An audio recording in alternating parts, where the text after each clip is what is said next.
With mega clubs going out in a big way, we got curious as to whether their smaller siblings could fill the void.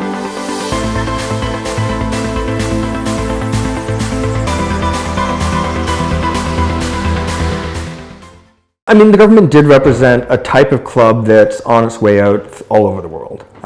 Most equivalent mega clubs in Europe don't exist anymore.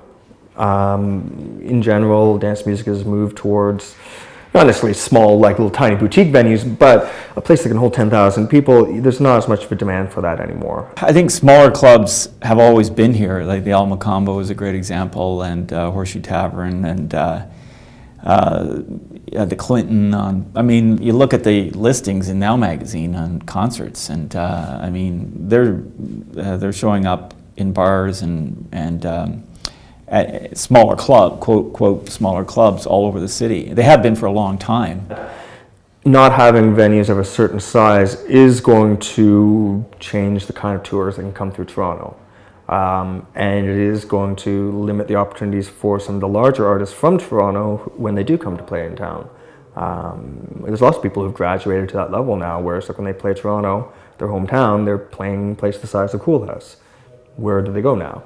Sound Academy, I guess, but that's going to be closed down for the next few months too, and having only one club venue in town that can hold that many people, it's not a recipe for a very like healthy city in terms of nightlife. There needs to be venues at every level, because as a band grows, they need to kind of go through those stages, and it's very rare that you just, overnight grow into a 5,000 ticket band or 10,000 ticket band. You usually increment very slowly, and there's a lot of hardworking bands that are used to that.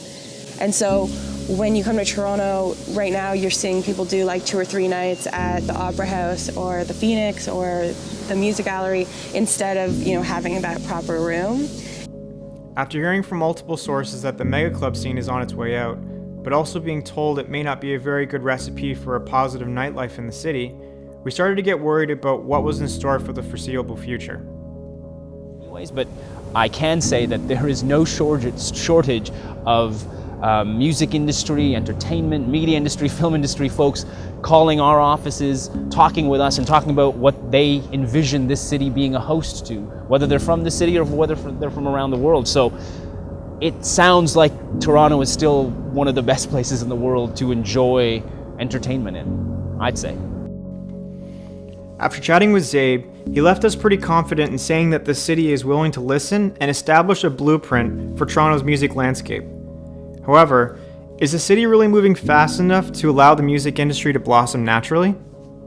I'm torn. I'm very much a punk rock. I'm not going to wait for the city to do anything. If we want to do something, we'll do it ourselves, and we'll have rooftop party. We'll figure it out, and we'll deal with the red tape, and we'll get around it, and we'll make it happen. So the city and the government, the pace that they move is not my pace. But at the same time, they're listening to us right now. They want to hear about music. They hired a music officer. They've got us 30 people on a music council. We have 5 people on an Austin-Toronto alliance to specifically identify areas where we can be more like Austin, Texas in terms of creating a music city, a music economy, and making this profitable. So they're listening. So let's hope that they take some action and that they move things along. And like with anything, they need to put some funds towards it. They need to do a lot of work. About this, but I think it's good to say, hey, what are we doing here?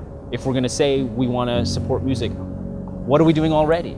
Because I bet you that we're going to find there's lots of ways that we're already supporting music, and there's probably ways that we're not supporting it, not because we don't want to support it, but just because rules are in place and how people sort of administer them because they don't have any context. It just happens to hinder it. So we want to clean up what we can, I think. We want to make sure we're moving forward where we can, and we want to grow what's already existing. That's how I would say. And will the private market bear the ebbs and flows of what a private market does, where things shut down and things open up and things evolve into something different? Yeah, of course. That's how the world works. What about the global trend of music festivals? Toronto has been a hotspot for summer festivals over the past few years with the wildly popular Veld and Boots and Hearts, and with the newly acquired Bestival and Way Home. Can Toronto expect to see interest in the city rise? Absolutely. I think what's great is that Toronto now is being put on the map in a very articulate way in a very vocal way, in a very loud and important positive way, that this is a city that is all about the creative sector? No, I think that they all go hand in hand, you know. Even you look at Way Home, well, they're going to be announcing more local artists. Like, it's great for local artists to be able to play on that stage too. And I think it just boosts what we have to offer in terms of tourism and people coming in. I am worried that we don't have the community to sustain that many festivals. I'm worried that some of them will flop or that all of them will just do all right, you know.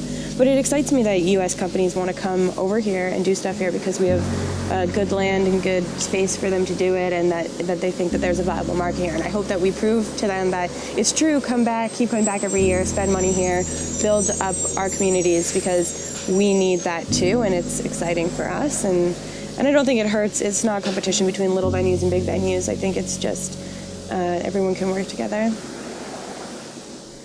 Although Gov is gone, we've come to realize our city is in good hands.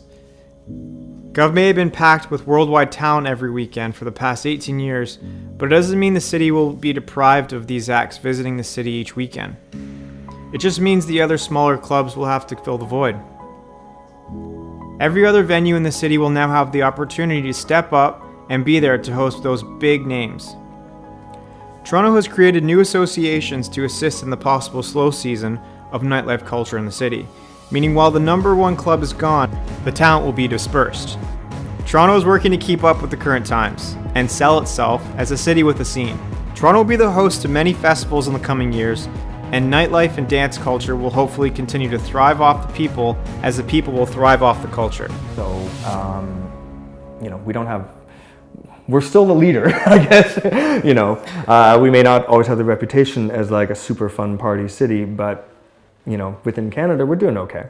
I'm hopeful, but regardless, Toronto is my city and it's my home, and it always will be. And I think that, any struggles are just part of what it means to work and live in the city, and we deal with it. And I think as a city, we just have to make sure that we've got opportunity for all of that to happen, right? The market is a free market economy. It's going to find its way. It's going to be informed by all kinds of forces that are at play. And as a city, we've just got to make sure that we have choice for people, and we've got opportunity, and we're not thinking of the city in a uniculture way. It's not a uniculture. It's a multicultural environment, economically, socially, demographically. And we've got people that enjoy it, and that people that want to be a part of it, and that this is the new economy. I call it the now economy. The creative economy is the now economy, right? And we've got to help support that. And I hope that an impact is seen, but at the same time, we're not really making it easy on them sometimes when we're not actually filling these rooms, and we're not supporting our local talent over international, or, I think that it comes full circle. It's a very complicated beast. I love it. And that's exactly it. It's easy to blame the city, councillors, condos, and even venue owners, but it's not all on them. In order for Toronto's entertainment industry to thrive, it's up to everyone, especially those closest to the scene, the fans. Toronto has so much to offer, there's no reason not to be a part of it.